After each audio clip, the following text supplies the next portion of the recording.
Welcome to another episode of Agent Provocateur. I'm Allan Walsh with Adam Wylde.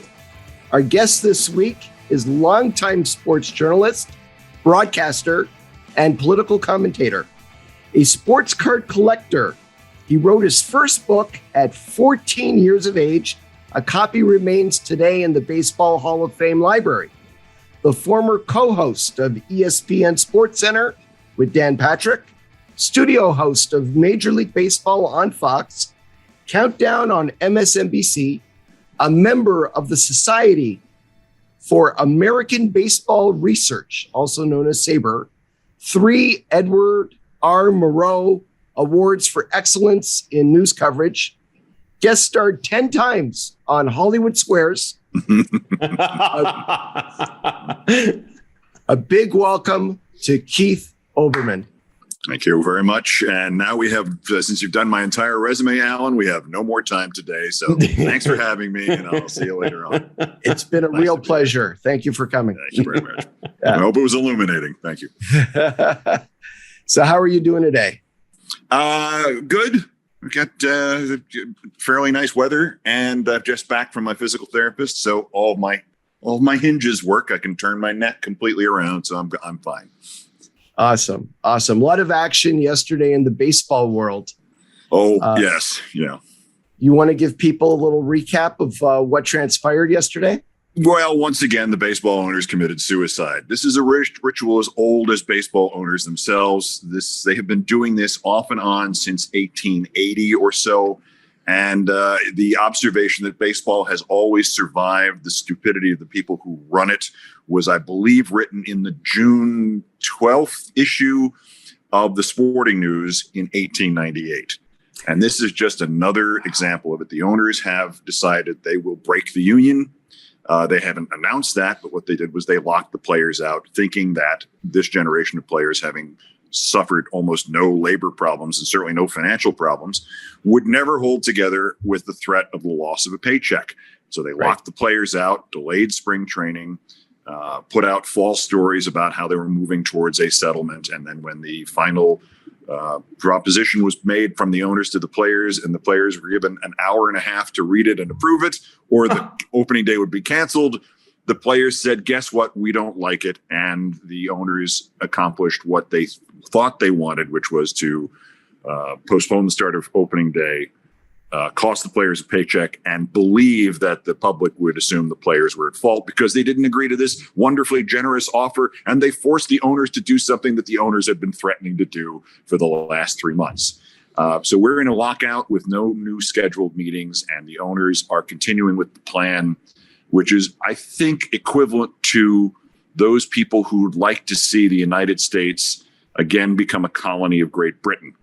They are convinced that one day it will happen, and one day baseball will return to the glorious years of 1904 and 1905, when the owners literally owned the players for life. And those are also the great days of 1974 and 1975, before the reserve clause was eradicated and the union became as powerful as it was. And generations of owners go through this every 20 years or so. They are convinced they will get full control of the players again, and won't have to pay them these kind of financial amounts. And they always make the same mistakes, and they always have a new labor expert. And this one is a guy who is actually a graduate of the labor college at Cornell and was a year behind me there. And he's as dumb as the other ones. And they all think they think the players will break this because no player could afford to lose a paycheck. They're cowards. They will break them. We're the businessmen. We're smart. And it always ends the same way. The owners make some sort of climb down and get out with a savings of well over $25,000, for which they will lose quarter of the season, half the season, maybe the whole season. And that's the picture as of the events of Tuesday and Wednesday of this week. Now we've had over 2 decades of labor peace. Mm-hmm. So what's changed? Why are we here today where we're at? Well, if you think about it, it's really closer to 3 decades. I mean, the 1994-95 calamity burned into the retinas of a lot of guys on both sides of the equation. We must not lose games. I mean, I know in 2002, because I knew him pretty well at this time, a gentleman who you may be acquainted with named Don Fear. And I remember after they settled what would have been a strike in July of 2002, where they precluded it, and Don agreed to steroid testing, which was a new thing that he was totally opposed to. And it was the only thing my friend Marvin Miller and I ever disagreed on, where I said, no, you should be doing this. You should be leading this. It's not an intrusion. It's a guarantee that people will buy the product that you guys are. Don was like, oh, I'm so ashamed of myself. I agreed to this. They did not have a strike in 2002. And one of the reasons was, as I said to him, yeah, you're going to be on strike on the first anniversary of 9/11. That'll really endear you to everybody. But it's really almost 30 years. And we have to ask why is labor peace no longer a good idea and something that you would bend over backwards to maintain? How many people in baseball, either on the owners or the players' sides, were in the game in 1994? Jerry Reinsdorf with the White Sox. Manfred wasn't even working the commissioner with baseball yet. Right. Most of the owners were not owners then. Hal Steinbrenner of the Yankees was, I think, first year college student. And there are no, all the major franchises with the real heft have all changed hands at least once. And they, once again, every couple of generations, there are new guys who know nothing about the history and the dangers of it. And even on the players' side, there are very few guys who are connected to it. Tony Clark, who was the executive director of the Players Association, would have been a player in 1994 and could tell you these stories firsthand. But there are no players who know this intimately. There are the sons of a few players who are in the major leagues who were a part of that. But it's again, it's a ritual. It's as I said, the real analogy is the people who pop up every 30 or 40 years in history and decide we're going to make Russia what it was in 1900. I mean, for years it was a new I'm the rightful czar of all the Russias. This was not actually a practical concern in 1955, but there were people willing to go to war for it, as there are people willing to go to war to reestablish the Soviet Union today. I mean, it is just this idealized, we can go back to where it was before. And it's like generations of owners are raised on the knees of retiring owners. In my day, we didn't have to pay the players money. We just gave them the sawdust off the floor and they were thankful for it. And every 20 years or so, we trade them out to Milwaukee. And they this is the world they want. And a guy comes along every couple of decades. 30 years ago, it was Reinsdorf who did it with baseball and convinces the other owners that they can get back something. And the key to this is to break the union. And the key to breaking the union is to cancel games. Either you lock them out or you force them, as they did in 1994. You have what the National Labor Relations Board would call a forced strike. Forced strike. So that's why. Yeah. Right. Now in 94, there was a seminal moment where Curt Flood was brought in to talk to the players. Mm. And the players, it was a long strike and they were on the ropes a bit. And Curt Flood came in and he said to the players, don't let them put the genie back in the bottle. Yeah.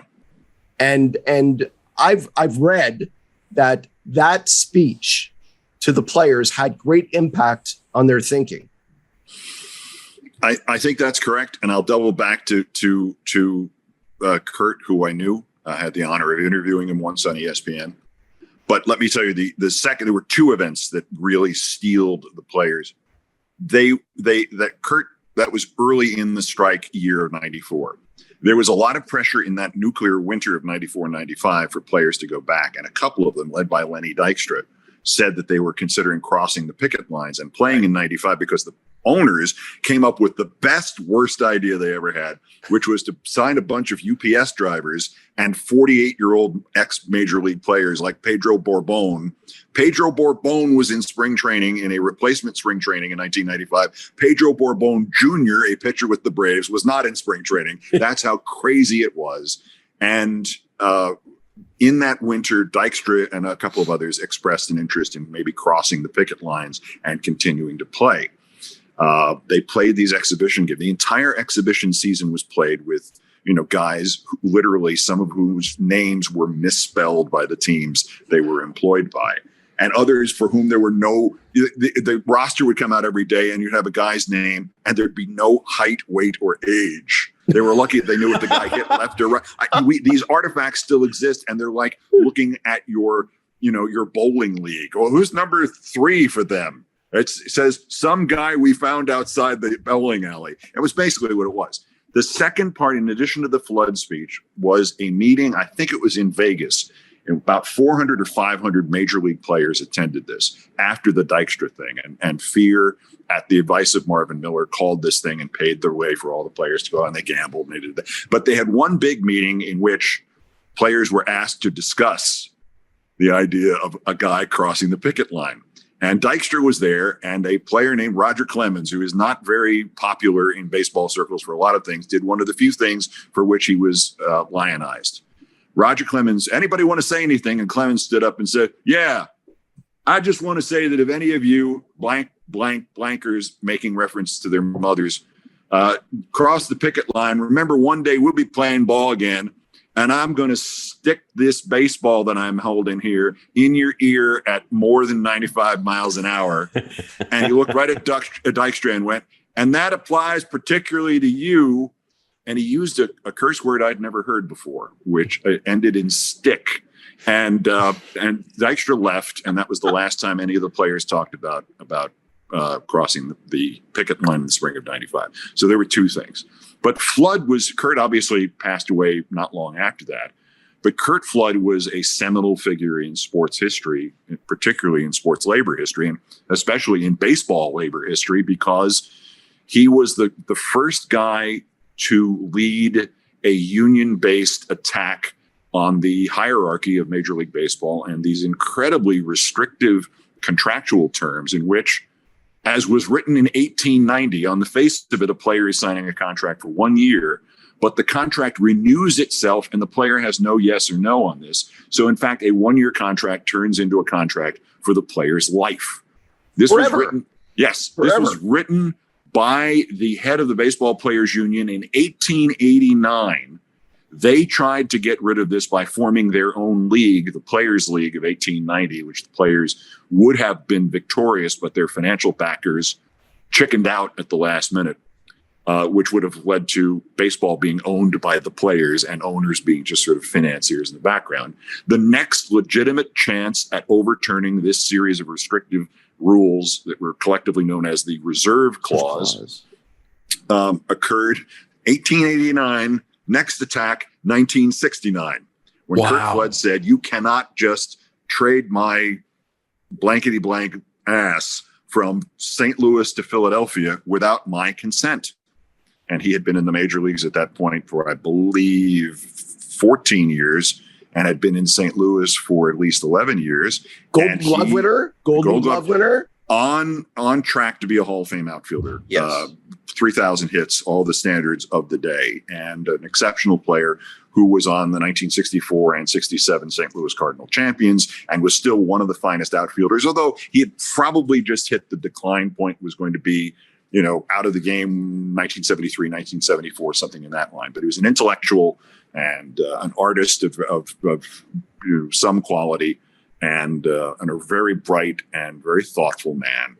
And he had enough. He didn't want to go to Philadelphia, which had the reputation as racist towards baseball players in 1970, as they were correctly depicted in the Jackie Robinson movie as being in 1947. And Curt Flood and Marvin Miller, who was then the Players Association head in his fourth year doing that, sued to get this reserve clause overturned, failed, but because the case garnered such publicity and legal review, and it galvanized the players who said, "Yeah, we should have this right. We haven't been unified. We haven't taken risks," and that led to the strike of 1972, and ultimately led to a couple of players who had the nerve to play without a contract Messersmith, Dave McNally. Dave McNally and Andy Messersmith. And they went to an arbitrator.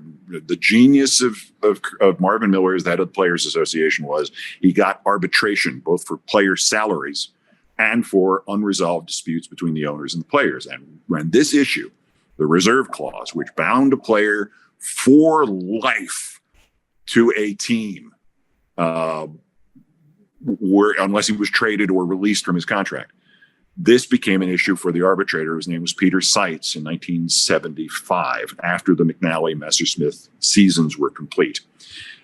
Seitz went through all the data and all the presentations and all the law and ruled in favor of the players. But before announcing it, he went to the owners and he said, "I'm going to rule in favor of the players. It's not even close. Here's a pro tip. Negotiate something with them by which, I understand the players would be happy if, I don't know, a guy got to be a free agent after 8 years in the majors, once in his lifetime, no more than 10 a year. Talk to them about it. It'll probably save you a lot of trouble." And they went, "No, we're going to sue and you're fired." And so they sued and they lost, and everybody was a free agent, and salaries went zoom like that. And that's that moment before they fired Peter Seitz is the one that the owners dream about going back to this day. And it's it mainlines. There got a couple of guys before Curt Flood, John Montgomery Ward in 1890, who was the player who led the Players League and was a Hall of Fame shortstop as it was. He deserves a lot of credit too and doesn't get it. But Curt Flood is that modern, there should be a statue of him in every major league clubhouse kind of guy. Right. I think there were two others that I remember. Gardella.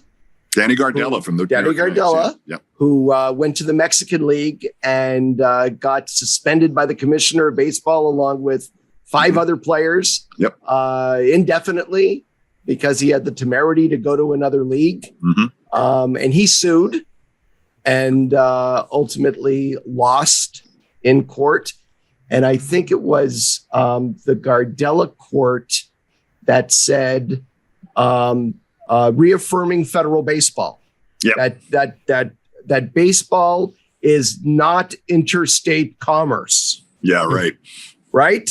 And then there was Toulson. Yes, the minor league pitcher. Yes, minor league pitcher who ended up his AAA team went bankrupt and ended up playing A-ball. Yeah, and he's like, I'm a major league pitcher here, and I can't get out of this situation. All because of the reserve clause. They refused to trade him. So they could have buried him in the minors forever, his entire career. And those guys laid the groundwork. There were also in the 70s, Marvin Miller just said, "I'm not going to try to talk any of you into this, but this is how we will resolve it, because the courts are not going to defend us because of this decision in 1922, in which the Supreme Court said, yes, baseball is a business and it's an important one, and it looks like interstate commerce, but we're not going to call it that because it's a national pastime and in other words, this thing over here that's obviously a zebra is not a zebra because we have ruled it's a zebra. So from now on in, you're going to call that a kumquat." And that's what baseball has lived under, the protection of that, for literally 100 years. And Flood was the first, where McNally and Messersmith were the first ones to go through the season. There were other guys in 1972, 73 who got to about the midpoint of the season and chickened out with nobody complained. It was a risky thing to do, but they were also, the team said, "Hey, if you sign a new contract, we'll give you $50,000 more than we planned to originally. What do you think of that?" Because the owners knew this was the best route the players had to overturn it if they could. But ultimately, that's what every one of these strikes and lockouts and other labor interruptions of seasons have been about. It's the owners trying to get back as close to as possible that system in which it's the equivalent of you coming out of high school or college, going to work for your first employer, be it McDonald's or NBC. And if you work for them, you can only work for them for the entirety of your life unless they say it's okay or they sell your hiney to some other fast food. You've been traded to Burger King for a box of buns. You know, we don't and if want that doesn't you happen, you work for anymore. Burger King the rest of the you're working for McDonald's until the day you die. I mean, there were literally lists of reserved players in baseball in the 70s. Guys, Joe DiMaggio was listed on the Yankee reserve list into the 1970s. He had retired in 1951. And that's all you need to really know about what this was. Literally, players died on the reserve list who had not played for 50 or 60 years. And that's ultimately, they can talk about restricting free agents or increase this or decrease that or punishments for players changing teams. It is ultimately about trying to get as close to total control of the players as they had in the 70s. That is their Camelot. That is their Don Quixote and Man of La Mancha kind of, we will get back to that someday, and I will be able to, my roster will cost me less than $1 million. And that's what it's all about. And that's the same fight as exists in different particulars in the NHL, the NBA, with a women's national soccer team, you name it. Somebody is trying to go back to, in 1923, the Philadelphia Phillies drew 27 fans and made $500,000. That's the way that it should be. The good old days when the owners were rewarded for their hard work. It's really difficult staying in shape, sitting behind a desk 8 hours a day. So we need the money, and you should get nothing because you're just fungible. Exactly.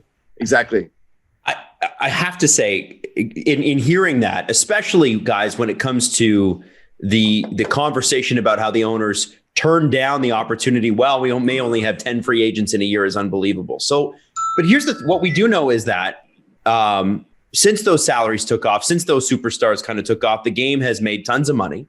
And one of the arguments that the owners always make, and this is the NHL, I think the NBA's done it, the NFL did it in the 80s, is that whether they're losing money. They're losing money. They're losing money. They're losing money. What do you say? And we've seen it. You saw it with the Baltimore Orioles and the Texas Rangers cutting their salaries by half, 60 million sometimes. Losing money. Talk to us about that. I want to understand. I have a story that informed. Let me give you a little background of this about my own experience with covering sports labor. I got out of college in 1979. I took courses in the same labor college that Rob Manfred did. He was a year behind me at Cornell. I did not major in it. I did not take a lot of them, but I took a couple in the building. I got out, worked for UPI. In my second year, there was going to be a baseball strike in 1980. I was assigned to cover the talks that ultimately averted it, but postponed it to 1981. So by 1981, I'd covered 2 sets of baseball talks, including the strike. 1982, I'd gone to work for CNN. One of my first assignments was to cover the football strike from March until Thanksgiving. Every day, basically, around the country, I exchanged Christmas cards with Ed Garvey, the head of the football union, into the first decade of the century. And then I covered the NBA negotiations, which resulted in actual comedy and agreement between the players, and because the owner said, if you go on strike, we're going to lose 6 teams right away. And the players said, oh yeah, let me see the books. And the guys from the players union went in and looked at the books and went, the owners are lying. Oh, we knew it. Yeah, if you guys strike, they're going to lose 8 teams right away. They settled that very quickly. 2003 in NHL, the Levitt report. Yep. Right. So by the time I was 25, that's all I'd become an expert in this and like the specialist in sports labor. But in LA, when I was a local sportscaster from 1985 to 1991, I worked with, and he eventually worked for me, a great guy named Gil Stratton, who was not a national figure by choice. He was a local sportscaster in the big one in LA from about 1954 to 1975. He was also an actor.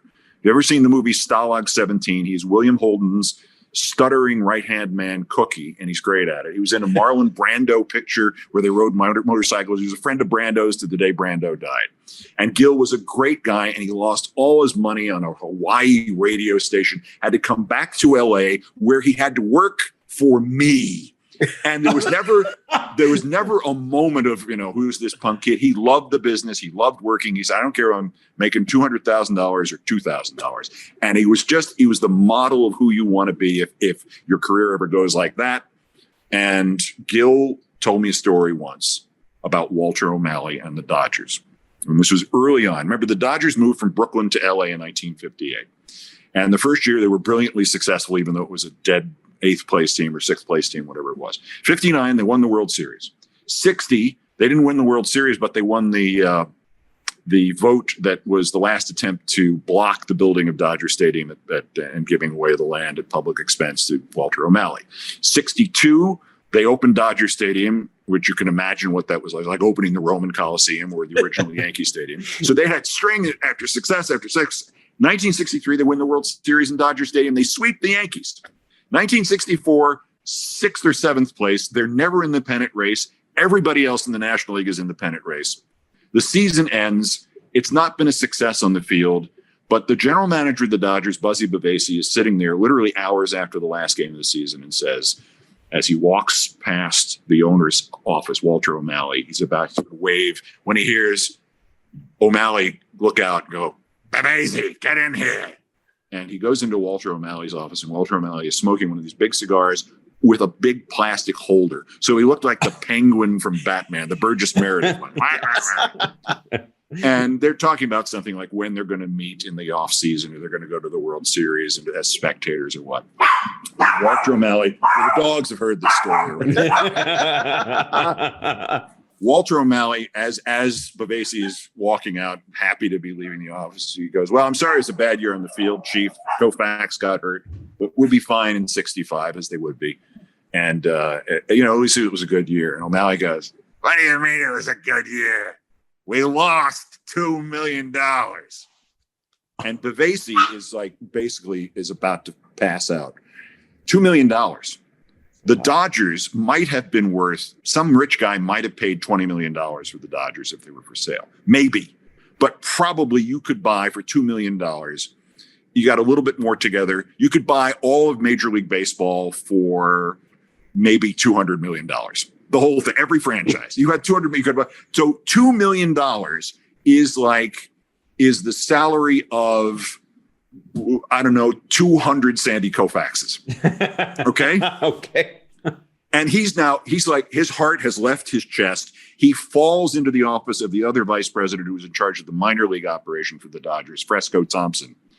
And he says, Fresco, the boss just told me we lost $2 million. I'm going to have to fire everybody. We're going to have to sell Koufax to Chicago. What are we going to do? How could we lose to last year? We won the World Series. And Fresco Thompson starts laughing at him. He goes, you moron.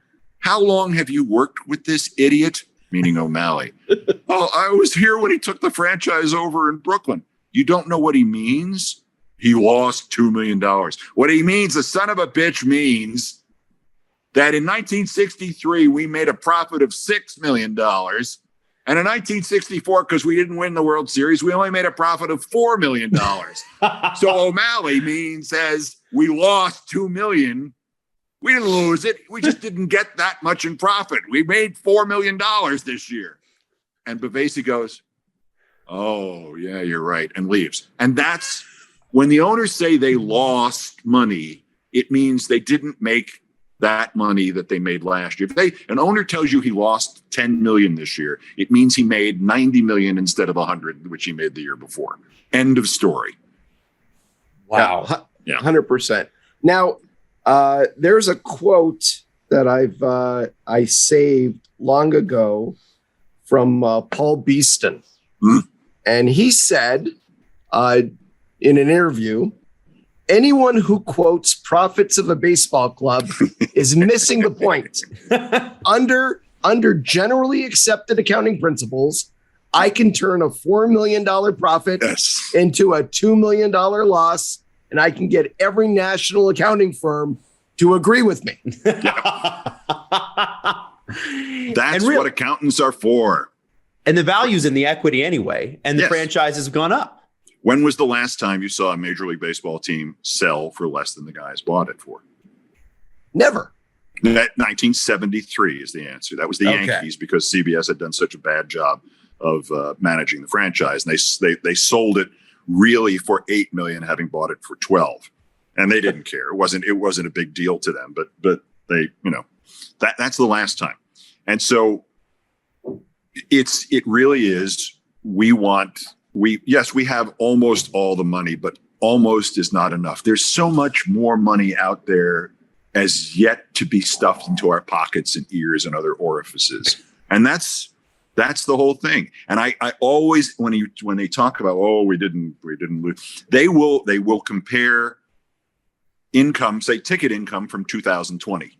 Look at the loss in this. And before you realize that 2020 was the pandemic year where there were no fans, right. You have gone, oh, gee, man, maybe it is a problem. Maybe they do need to throttle back a little bit. It's like, yeah, because you're anticipating only having, say, 500 fans a game the rest of your life. Is that it? Is that what you think is going to happen? And the TV revenues just fell apart. Look, we only got this much money from TV. We only played 60 games.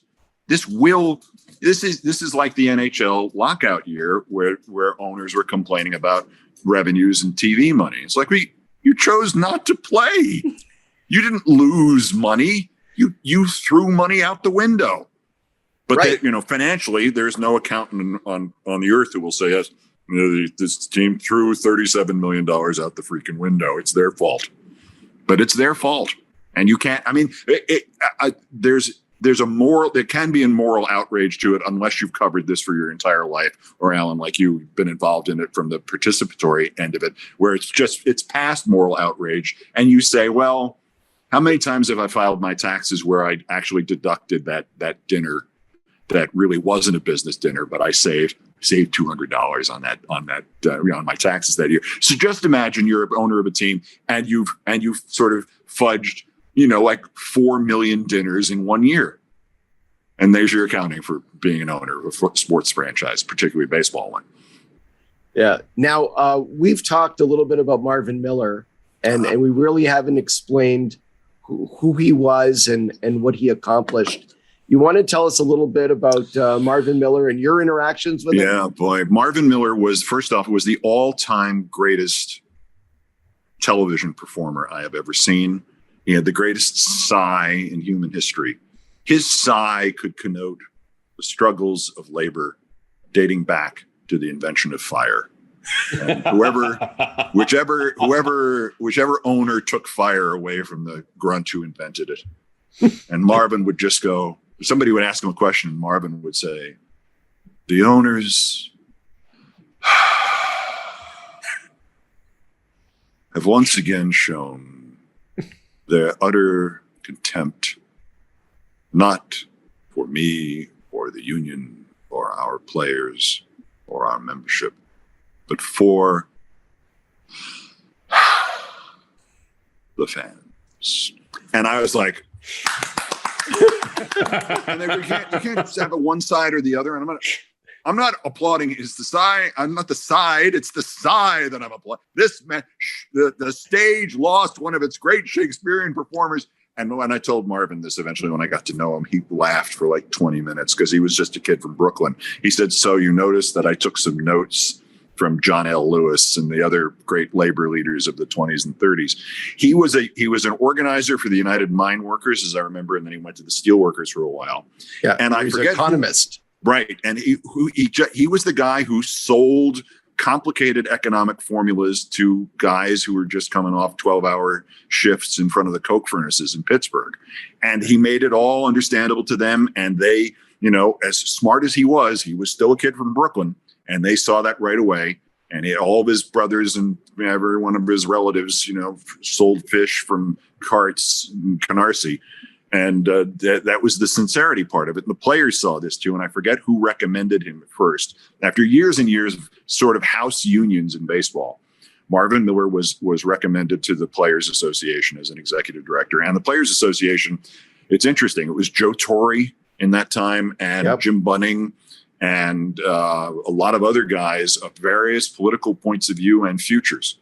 And they were tired of being paid small amounts, especially when little bits of how much money the owners were really making began to leak out. But more importantly, they just wanted to not have to travel from New York to play in New York on a Monday night and then travel to play a doubleheader in San Francisco the next afternoon. That's mostly what they wanted. They wanted working conditions, and the pension needed to be upgraded because it was basically paying players who you didn't get a pension until you were in the league 5 years. And many guys were released at 4 years and 364 days. And the pension at 5 years got them like $20 a month. And they just wanted those things improved. And Marvin went, I have some other ideas. and within 10 years, there were players getting, 3-year, $5 million contracts. And everybody then went, and it wasn't for how he goddamn talked. But Marvin came in and saw the incremental things that they needed to do and what the players could get from the owners and what they could get by threatening the owners. And the first thing he got was dispute arbitration, as I mentioned earlier, and salary arbitration.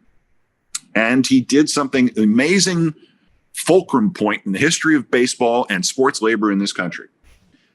The Topps Chewing Gum Company of Brooklyn, New York, had an exclusive contract to make Major League Baseball trading cards and football to some degree and hockey and basketball. But they had deals with the players individually for which they paid each player as he signed $1. When the card actually came out of this player, he would get $125 worth of crap from a crap catalog that had like blenders and golf clubs and everything else. And Marvin said, you know what, if you guys don't sign these contracts, we can sign one as a union. I'll take a little bit off the top so I can buy, garbage cans and typewriters for our office, and I can hire a lawyer in addition to my job. We'd have 2 people at the union headquarters, and you guys will all get like $500 in cash. And the answer to this from every one of the players was, you're not going to tell my wife about the $500. No, we won't. We don't have to do that. Okay, let's go for it. Topps Chewing Gum was put in a position. There was actually a boycott. Players refused to pose for them. They had to use old photographs, and the kids went, why is the 1968 card of Willie Mays show him from 1959? They knew it. Sales went down, and Topps said, okay, we'll make the deal with the union. And the union then had the money to sort of pursue legal options. And that's where this whole thing came from. And Marvin got group licensing rights. It was, and by the way, now that's, I don't know how much per player, but basically you get to the major leagues and you get something like $150,000 guaranteed the moment you walk in the door, whether you play 1,000 games or no games, because of Marvin Miller. In every sport, that's that lucrative baseline. And also, again, like everything else Marvin Miller touched, it increased the owners' revenues from these things because the owners went, how much are we getting from Topps? How much are they paying the players? They must be able to pay us a lot more than they said. Let's demand more or we'll take it to somebody else. And so that became, that rule applied to everything from baseball cards to ticket prices. Well, first year my dad bought us season tickets to Yankee Stadium when I was 13 years old. It was $1,000. Cool. 4 tickets, 9th row behind first base, every game, parking there were a lot of doubleheaders. So it was like 70 days, not 81 games. Parking was an extra $50 for the year. And now those seats are like $1,000 each per game. So Marvin Miller did that. And the owners' hatred of him, which was of course generational, and they made sure they waited till he died, until he became a Hall of Famer. Marvin Miller is, business-wise, the most influential man in baseball history. It's not a commissioner. It's not an owner. It's Marvin Miller. Because what he saw was that the industry could take advantage of something it had never considered before, which was fans' interest in strategizing on how to build a club. So the entirety of an off-season in the NFL, in baseball, in hockey, in basketball, and everything, in fantasy sports, which are an offshoot of this idea, how are we going to build this team for next year? That's all Marvin Miller. That's all the union allowing for players to move from team to team. Because in the past, you had 2 weeks of excitement in baseball in which teams would get together and one general manager would get the other one drunk. And the next thing you know, Joe Morgan had been traded from the Houston Astros to the Cincinnati Reds for a 400-pound first baseman. So that was the off season in those days. Literally, it was a week around Christmas, and then they'd go home and get fat all winter. And instead of this constant just madness about, are they going to, what about the trade deadline? What about the second trade deadline? Should we have another trade deadline? What about this free agent? Should we buy him out? Should we bring this guy up? This whole extra industry of player movement as a sort of secondary sport. So Marvin Miller, it's all from the freedom that the players got in baseball via Marvin and to some degree, at least symbolically, Curt Flood. But Marvin was the centerpiece. And if you think about the people that emulated him and the people he trained, as I mentioned, Don Fehr, who eventually succeeded him. Yeah, when his tenure was done with the Baseball Players Association, he went to hockey. So that spread over into that.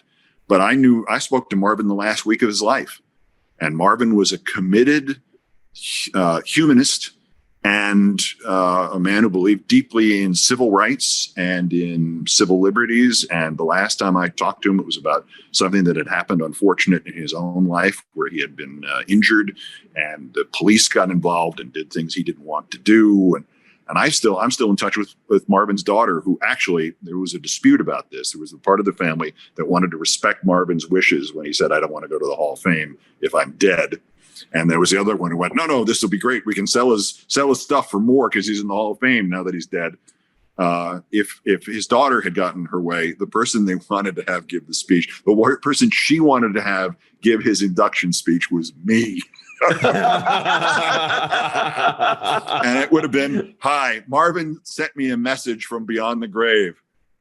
Rob Manfred sucks. And that was going to be the whole speech. So, but there's no bigger business figure, I think, in all of sports history, in American sports history. And of course, a lot of American sports history then became world sports history. So he may be the most important business figure in the history of sports on this planet. Yeah. And he sighed like an actor, like you wouldn't believe. He was unbelievable. Marvelous, just marvelous. In hockey, the one person you could think of throughout hockey history that emulated Marvin in many ways was Bob Goodenow. Mm-hmm. And it was 1991 when Bob ascended to the executive director position at the NHLPA. And in 1992, the NHL and the Players Association played without a CBA. They agreed to respect the rules in the expired CBA. Yeah.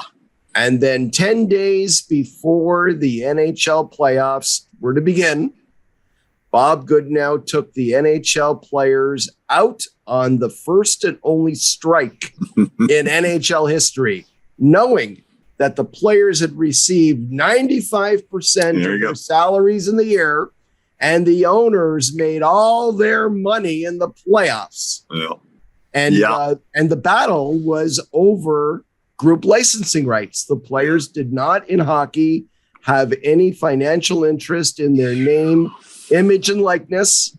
And Bob Goodenow demanded the league give the players their NIL rights and group licensing rights. The owners caved in.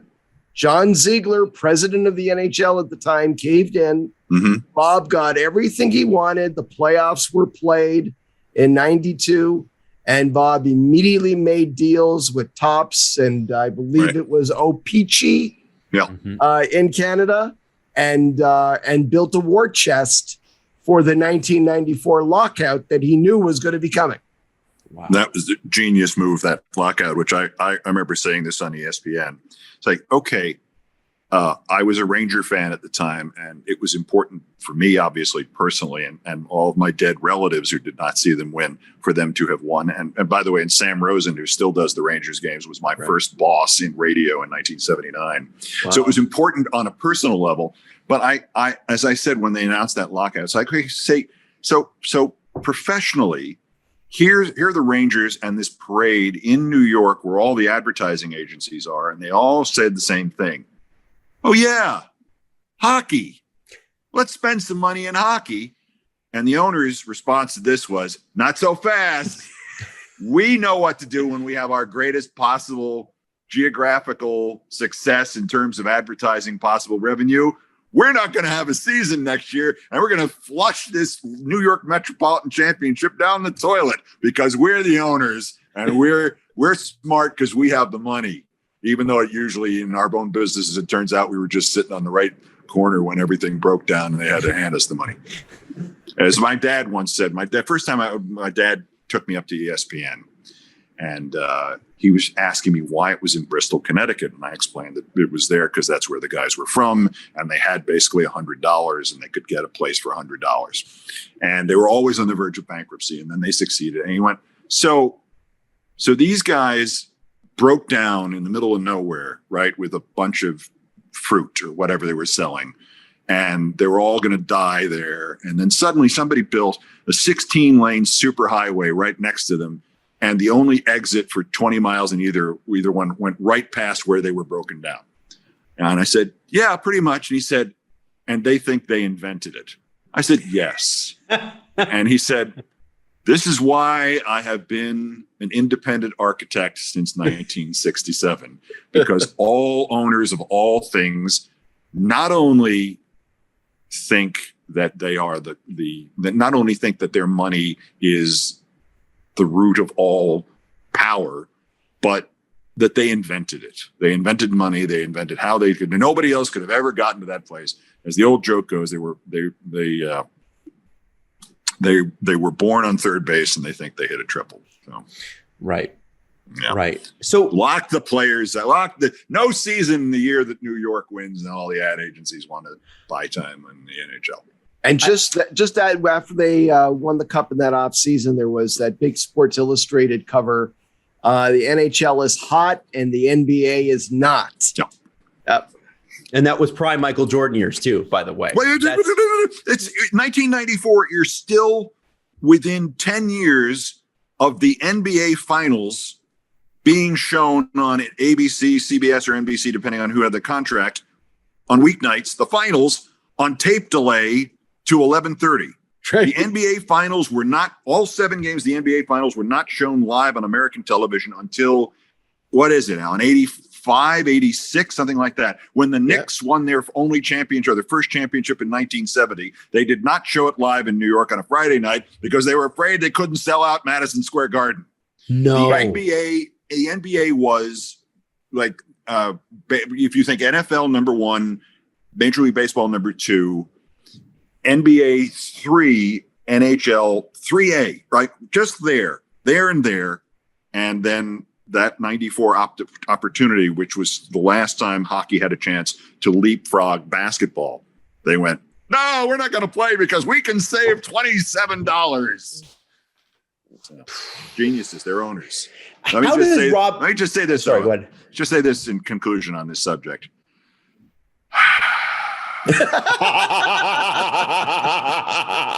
So how does Rob Manfred? Yeah. How does he convince? I know that these guys all think that they invented money, and they're the only ones who could have done what they did, and they're all billionaires. How does Rob Manfred come in with all of this history, Keith and Allan? I'm asking this to both of you. How does he come in and convince them that this is even possible? They must be aware of the PR right now. They must be aware of the fan outrage. They must know that this is not going well. How does this guy convince these people who are seemingly smart to do this? Allan, do you have any idea what the psychology of it is? Because I just know some of the experiences I've had with people who have been owners and who have said things to me that have just made my jaw drop. But do you have an idea of what the magic formula is, other than this chimerical dream of we can go back to 1974 if we just try hard enough? Well, I think going to Adam's question, it's the owners that are calling all the shots. Yeah, Manfred.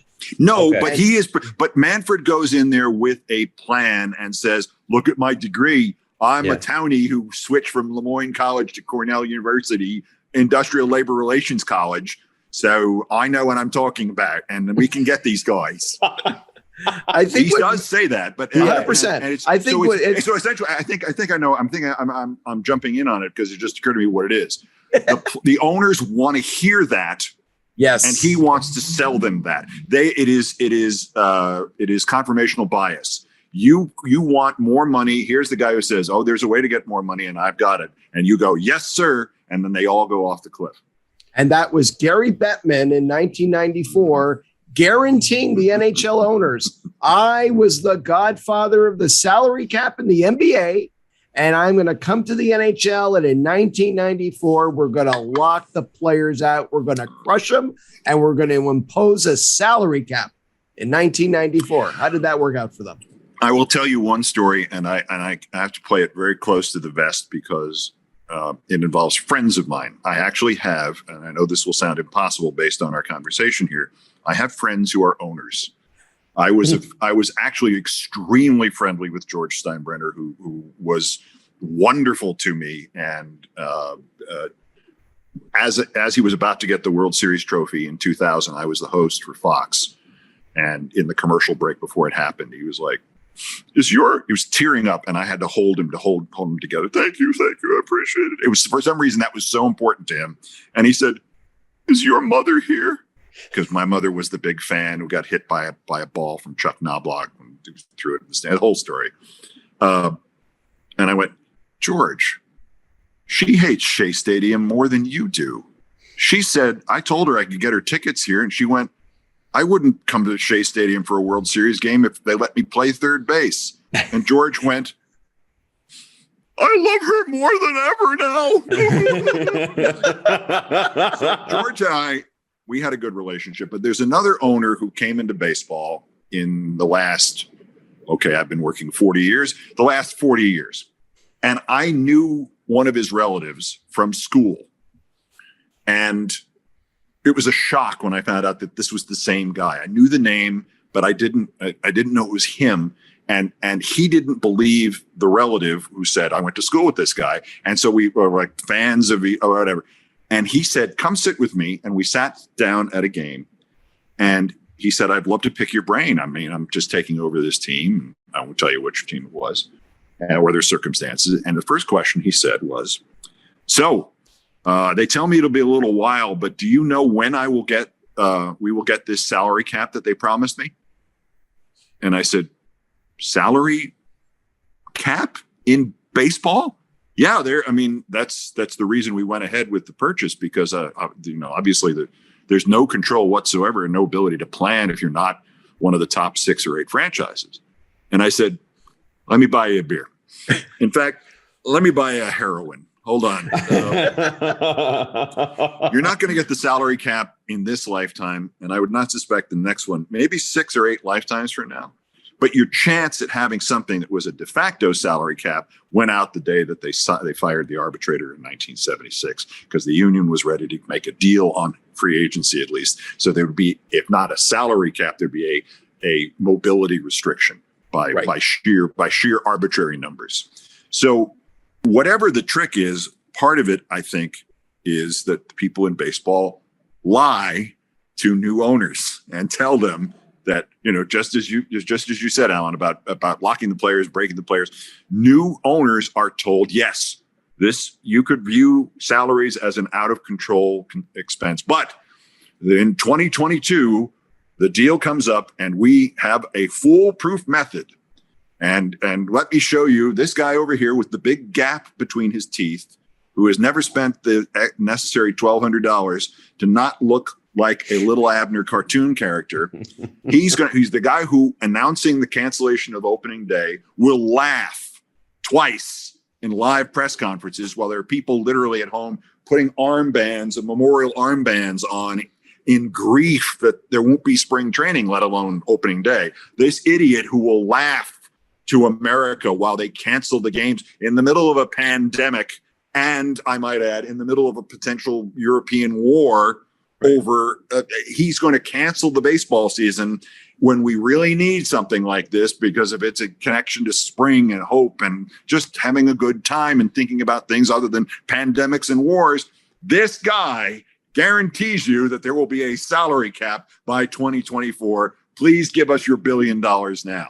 And that's one of the elements. They lie to the new owners, and then comes delivery day and we get disasters like this, which I think, Allan, you'll agree with me. The owners do not have a climb down from, and the players do not seem to be anywhere close to breaking, even though Max Scherzer is losing every day the gross national product of Guatemala.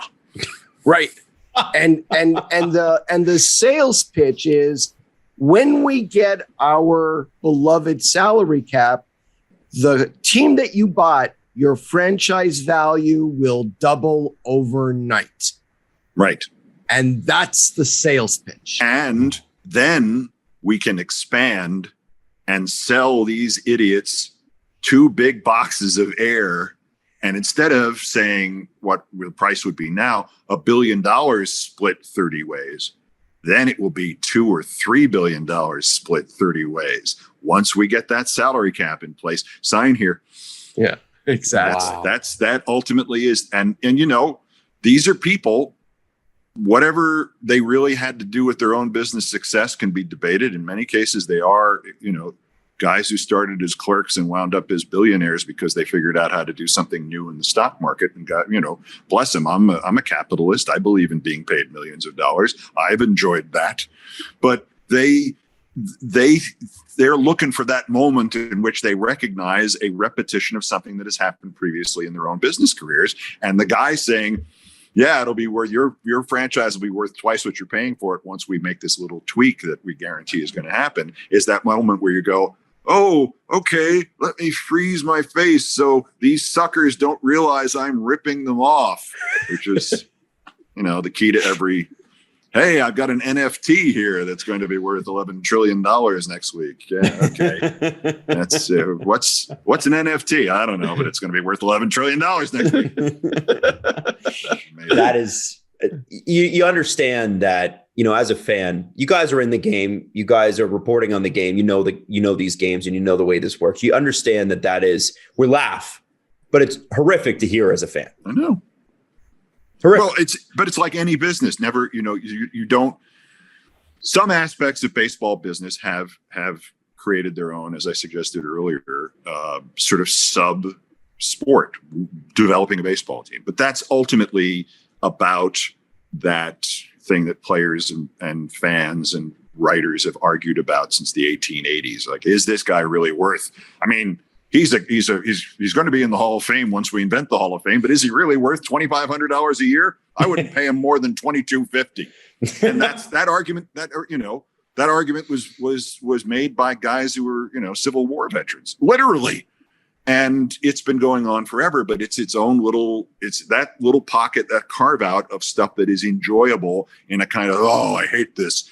Thank God we have this rotisserie fantasy league that we can recreate what are the owners we hate and the players we hate, put us through. We can do it in our own little leagues and make our decisions, not the Steinbrenner's decisions. But other than that, yeah, I know I was a fan and largely the thing that eroded my fandom, my unbelievable fandom, was exposure not to players, as often as they can be frustrating and mindless and stupid and prejudiced and hateful and all the rest of that. It's like, well, anybody can, so the fans. It's exposure to the business that has turned me into the cynical old man I have become. So, and unfortunately, as I said, most of this cynical old stuff happened by the time I was 24 years old. But there's some bright notes to covering sports labor. Ed Garvey, who was the mentioned guy I mentioned, who was the head of the Players Association in football, who I was on the air with once at CNN. I was moderating this thing, and they had some sports writers in Atlanta. One of them was Furman Bisher, who was this great columnist from the Atlanta paper. And Furman Bisher, the premise of the 1982 football strike was Garvey had this new idea. Give us 55% of gross income in the NFL. We'll spread it out among the players. You don't have to worry about it. And Furman Bisher spoke for most of the owners, who said, you, sir, are a communist. I think it was 2 years later, the NBA owners' offer to the players was like 55% of the gross. It suddenly became the owner's best idea because they realized, oh, God, we never have to worry about this again in our lives. It makes perfect sense that way. If we don't make much money, we don't owe them money we don't have. What a perfect idea. So occasionally you have fun things like that. And Garvey and I used to play tricks on other reporters. That was always fun at the negotiations. We had one once. a woman named Jane Miller from CBS News, who was based in Baltimore, who's still in the business and still hasn't forgiven me. This is 1982. Okay. I worked for CNN, which was then visible in New York below 72nd Street, but not above 72nd Street. My parents in Westchester could not see me. You'd call for credentials and people would say, cable news network? Come on, kid. If you're going to tell me there's a cable news network, you're going to have to come up with a better story than that. You want a free ticket, you got to, seriously. The people who own the newsstands downtown, what? Turned out they were the Cabell News Company. They were better known than CNN. So I would often go and cover the baseball strike without a camera crew because we didn't have a lot. We only had like 3 of them. And I would sit there, and once the owners were having their press conference, and Ed Garvey, the head of the union, just wanders down and he's about to go into the press room. And I went, I don't think you want to go in there. It's the owner's press conference. And he went, oh, crap. And he like pulls his hand away, like shakes it like it's on fire from touching the doorknob. And he says, you want a coffee? And I said, sure. He goes, I'll be right back. And we had some coffee. And we're just sitting there shooting the breeze for 10 or 15 minutes about life and growing up in Wisconsin and working here. And a woman rushes up and says, excuse me, I'm Jane Miller from CBS News. Do either of you know where Ed Garvey is? And he had glasses and I had glasses, and I kind of look out sideways to him behind my glasses, and he looks sideways to me, and we realized we want to do a number on this poor reporter. And I said, I don't know. I don't know where that son of a bitch is. And Garvey says, Ed Garvey? Why would you want to talk to him? And she now explains very earnestly and this goes on probably for 10 minutes. Somehow we don't, and I'm saying, I don't know. I think, did you see him? I think he may have left for Washington. Is that right? Yeah, it'd be just like that, Ed Garvey. That you don't want to talk to him anyway. He's probably on that plane for Washington already. And she's like, oh God, I'll get fired. I didn't get over here fast enough. And we just drilled this on and on. And I said, I don't know that he's gone to Washington. I'm thinking he may be a lot closer than we think. At which point Ed Garvey goes and pitches forward and goes, I'm sorry, Jane. Ed Garvey, National Football League Players Association Executive Director. And she goes, oh, it's so nice to meet you. And looks at me and goes, I'll get you for this. And a month later, we're outside Baltimore. The meetings have moved there to a resort. And Ed Garvey is in negotiating, and I'm on the phone with a report for CNN because I can't get a crew in Washington either. And Jane Miller walks up to me, and I'm live talking to Fred Hickman and Nick Charles. And she comes over, and she knows I'm live because she sees the monitor and the CNN on the bar that says Keith Olbermann by phone. She knows I'm on the phone, and she comes over and looks at me and reaches over and depresses the disconnect button on the phone. Oh. And she says, part 1, and walks away. And I ran into her about 2-3 years ago, and she says, part 2 is still coming. So there are you sometimes fun watch your things. back. Yeah, I was like, but we had a reporter from the New York Times we did something to. He was a very obnoxious guy named Michael Janofsky. I was telling this to Tyler Kepner of the New York Times because he didn't believe a word of this. And again, these meetings would go on and 24 hours in a row. And, this guy, Janofsky, if you were talking to somebody from the Players Association or from the NFL, would get furious if he didn't know what you were talking about. So he'd elbow you out of the way, and he would elbow cameramen out of the way, and he would try to drag the spokesman away from the crowd of reporters. But I'm from the New York Times. Just tell me, don't tell the Associated Press and this kid from CNN. And he did this every day. And the only thing the NFL and the NFL Players Association agreed on in 1982 was how much they hated Michael Janofsky. So one day we're talking about this, and I don't know why it was. We're standing around with this guy, Dave, and I can't remember his last name. It wasn't Powers, like Dave, something. He was had been the 4th or 5th PR guy in the Kennedy administration in Washington. He was, he had worked for John F. Kennedy. And so Salinger behind Pierre. Pierre Salinger, Dave Powers, and then, like 6 guys down was this Dave. And he was a lovely guy, and we were just talking about, that sounds like something Janofsky would do. And he went, Janofsky, Jesus. And somehow, and it was not my idea to do this, but somehow an elaborate practical joke was arranged. I was the stunt coordinator on this, that much I know. But the gist of this was as follows. This long hallway went from where the meeting rooms were and where the hotel rooms were for all the reporters and the players and the owners. And there was a long hallway into the lobby of this hotel where the bar had been turned into a press conference area with set lights for everybody. It was a really professional setup. So this long hallway between the bar and the hotel proper, we set up near the bar, and it was Dave and like 12 reporters. And we had a lookout at the other end by the hotel rooms. When we knew Janowski left for his room and would be coming back, somebody stood there, and as soon as he saw Janowski, he signaled us with like a giant J with his arms. And as that happened, all 12 of us start yelling at Dave, "You have to confirm, confirmed or denied. Which is it? It's got to, this is the most important story." And we're all screaming at him. And finally he goes, "Enough." And we all went silent so Janowski could hear him say this. "Fine. It's true. I'm not saying another word about it." And he storms off towards where Janowski is coming. And Janowski's walking along with the coffee, and the coffee goes flying in the air. And Janowski runs up and grabs this guy, Dave, and goes, "What? Tell me. I'm the New York Times. You have to tell me." And we're all, every reporter there is going, I get onto it. Like I pick up a phone and go, "Give me breaking news. We have to cut in on the network right away. It's happened." Nobody says what. It's happened. It could be Ed Garvey got married. It could be, Ed Garvey got fired. It could be the players' strike is over. It could be anything. And Janowski doesn't know. He's picked Dave up by the lapels. "I'll pay you. Tell me what it is." At which point, several of us gave up and just like, I'm now on the floor out of breath laughing. And he's like, "What? Tell me what the story is." And Dave goes, "The story is we've been planning this for a week. Nothing happened. This was all a setup." And Janowski was, again, "I'll get you for this."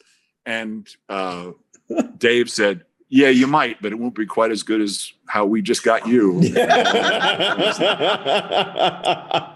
they don't have negotiations like that anymore. These kids never know what they mean. In the good old days when we had the reserve clause and, and players who played for $42,000 and liked it. They walked uphill both directions to pick up their paycheck. You bet. Yep.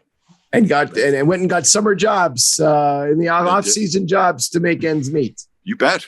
Yeah, nobody believes that either. The only guys who believe that are the baseball players who've been in the minor leagues recently. They believe that because they still have those winter jobs, and they cannot devote themselves to their craft while time runs out on their bodies. It's like minimum wage waiver internships for 14-year-olds. Only they have to do it with 9-hour bus rides between assignments. Amazing, just amazing. Yeah, wow. But Rob Manfred was able to save the owners some money on that. Cut back on the minor leagues. That's one way. You all will see an extra $244 a week in your profits. Jeez. I'm Rob Manfred, and I know what the hell I'm doing. Please go back to. We're sorry we interrupted all the fun you've been having at home, baseball fans, with the pandemic and the war in Ukraine. Please resume. Enjoy that, and don't forget. I think there are other sports that might be just about to enter their playoffs, but don't watch them and get further and further away from baseball. Just sit there and worry about us and how much it's tough to own the Chicago Cubs and only make $36 million a year because you lost money last year. Right. Yeah. Right. Amazing. And the fans and the media are supposed to feel sorry for them and take up their cause. Well, given that many reporters don't understand anything of the things we've discussed and do not, particularly in this last week, you cannot do what Manfred did, where you try to shift blame for the lockout to the people who were locked out, unless you have reporters who don't understand that they are being manipulated. If you have, there was a perfect example of this. I used to like John Heyman. You see him all the time at the ballpark. Funny guy. Somehow or another, John became a tool of management recently. And what the premise of this was very simple. John kept being told that they were going to have a deal and momentum was building and all the rest of this. Mm-hmm. And he would go on MLB Network and say this. And he tweeted this nonstop. And Zach Britton of the Yankees came back and went, "This is not true at all." And John Heyman came back on Twitter and went, "No, I have it on the best of authority." in other words, my unnamed management source who has no possible reason to lie to me about this, he's more reliable than this player who's just on the record, as they say. That on the record quote is not nearly as important as my anonymous source who needs this to be true to set the players up to make them look like it's their fault that there are no games. Why would an owner ever lie to me, John Heyman? and I was shocked to see Buster Olney doing the same thing. And Buster's been around, and it's just stunning to me to see this again and again and again. And you're hoping, boy, I don't know that they're being bribed and paid by owners, but I hope so, because they've sold their souls to somebody. I hope they got some cash for it. Jesus, It's amazing to me. But and then all the other reporters are, this is the first time for them. I mean, the last time baseball lost part of its season, and I think it realistically could lose all of its season this year. The last time that happened, there was no internet. Right. So 9/10 of the media operations in this country didn't exist, and the method of delivery didn't exist. So how are these guys going to know that they're being played like the proverbial $2 banjo? It's terrible. I'm happy to see that the early response seems to be the fans are far ahead of the reporters and way ahead of the owners in this. I think they understand who's caused it to happen, and that the best the owners can hope for is people who say a pox on both your houses. Right. But I don't think they've convinced many people, thankfully, that it's the players' fault. And the old, billionaires versus millionaires. Right. So, did you see it? It was Ron Blum, who should know better because he was at all the things in the 80s too. I know him for 40 years. Ron Blum of the Associated Press wrote an article that described Max Scherzer driving up to these negotiations in his Porsche. And it was like, in paragraph 2, does it mention all the owners who came in their private jet and then got into their private helicopter? Yeah. And then were carried in a sedan chair by the general manager and the vice president of personnel of their teams and does it mention any of that, or the guys took their private road to the negotiations, the street they own in that town? No. Max Scherzer's car, which could be bought by a lot of fans, that's and a picture of it. It's like, oh my God. And it's like, why didn't Ron, who's a great writer and reporter, why did he not ever move on from the Associated Press to someplace more lucrative? Oh, I've got it. I see it now. Yeah. It's exhausting. It really is. It is. And we're just beginning. Yeah, that's right. That's right. Well, we're just beginning, but I think in fairness to the kids, we should be also coming to an end. Yes. They have some dogs that need to be walked. The dogs are one of the dogs is new and he doesn't know all the rules. He's only here to take 3. Hey, no, leave him alone. He's trying to assert dominance over the other male. So you know how that goes. That's what we've been talking about for the last hour. Huh? Well, we have 2 rescues at home, me and my wife and our 2 kids who are both, one of our rescues passed away a year and a half ago and the other one's still going at 14. So, wow. Look at that. So 2 of this is Rose. Rose is not a rescue, but I have 4 Malteses. One is a rescue. It was a hospice who got really much better. He had heart surgery. You can imagine heart surgery on a then 8-pound dog. He came through like a champ, and I said, I'm not sending him somewhere else. And then I had another hospice pup who died at 5.5 months in November and was a wonderful dog. We knew it was coming, but it was still terrible. And he was a wonderful dog. And the new guy here is his full biological younger brother. Oh, and where it's like he's so reminiscent of the guy that I lost that it's great that he's here, but we're still teaching him things, and he's still we're all trying to calibrate who's in charge. And the only thing we've established is it's not Keith. So. and it may never be. I've given up hope with that. Yes. They're going to go back to the way it was in the good old days in 1976. And all the dogs were bound by reserve clause. We owners could make the billions of dollars that is rightfully ours and nobody else's, so we can stick it in our ears and not have to listen to any of you civilians out there mumbling about $700 ticket prices. Thank you. Well, this was, I have to tell you, both. This was unbelievably illuminating. Thank you, Keith, for your time. It was spectacular. My pleasure. As you know, it's difficult to get me to talk about myself or subjects I'm interested in. Yeah, Keith, I appreciate you opening up to us, because you so very rarely ever do it. We never know what you're thinking. I have no other skills, Allan. What can I tell you? Bombast is all I have here, but at least it's informed bombast. So there you go. It's my pleasure, gentlemen. Thank you. All right. Thank you so much. Be well.